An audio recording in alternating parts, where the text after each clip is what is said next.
নেত্রকোনায় বিভিন্ন নদ নদীর পানি আরও কমতে শুরু করেছে, তবে কংস এবং উবদাখালী নদীর পানি এখনও বিপদসীমার উপর দিয়ে প্রবাহিত হচ্ছে। নতুন করে ধনু নদীর পানি বৃদ্ধি পেয়ে বিপদসীমার উপর দিয়ে প্রবাহিত হচ্ছে, ফলে হাওরে পানি বাড়ছে আর হুমকিতে রয়েছে উঁচু এলাকার ফসলি জমি। দর্শক, এ বিষয়ে বিস্তারিত জানাতে নেত্রকোনা থেকে যুক্ত হচ্ছেন সহকর্মী দেবল চন্দ্র দাস। দেবল, হাওরে পানি বৃদ্ধির পাওয়ায় জমির ফসল নিয়ে কতটা দুশ্চিন্তায় কৃষকরা?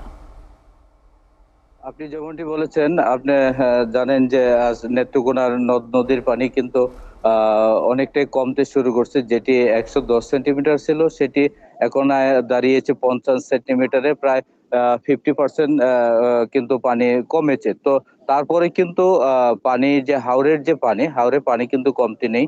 এছাড়াও কিন্তু নতুন করে যে হাওর এলাকার যে ধনু নদী রয়েছে, ধনু নদীর পানি কিন্তু এখন বিপদসীমার ১৪ সেন্টিমিটার উপর দিয়ে প্রবাহিত হচ্ছে, যেটা আসলে হাওরে পানি বাড়ার যে একটা সংখ্যা, সেটি কিন্তু বলা যায়।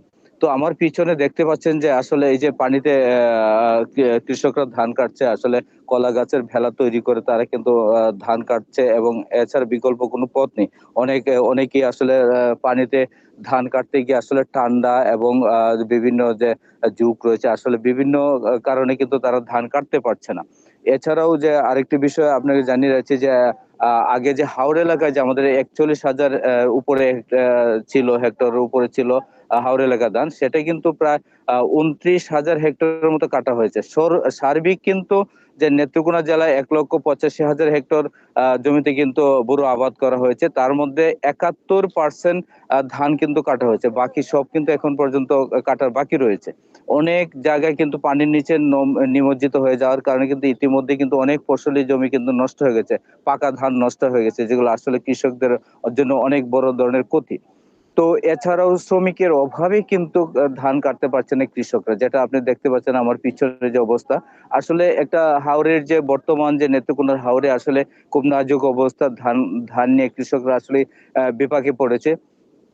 এখানে যে জেলা প্রশাসন আছে, তারা কিন্তু সার্বিক ভাবে কৃষকদের বিভিন্নভাবে উৎসাহিত করছে, যাতে তারা ধান কাটতে পারছে। এটা শ্রমিকের যে সংকট রয়েছে, সেই শ্রমিকের কিন্তু তারা চেষ্টা করছে শ্রমিক বাড়ানোর জন্য। আসলে সব মিলে কিন্তু হাওড়ের অবস্থা এখনো কিন্তু খুব নাজুক। বর্তমানে যে উঁচু এলাকার যে জমি রয়েছে, উঁচু এলাকার জমিতে কিন্তু পানি প্রবেশ করছে, যার কারণে আরো যে কৃষকরা কিন্তু আরো শঙ্কিত অবস্থায় রয়েছে।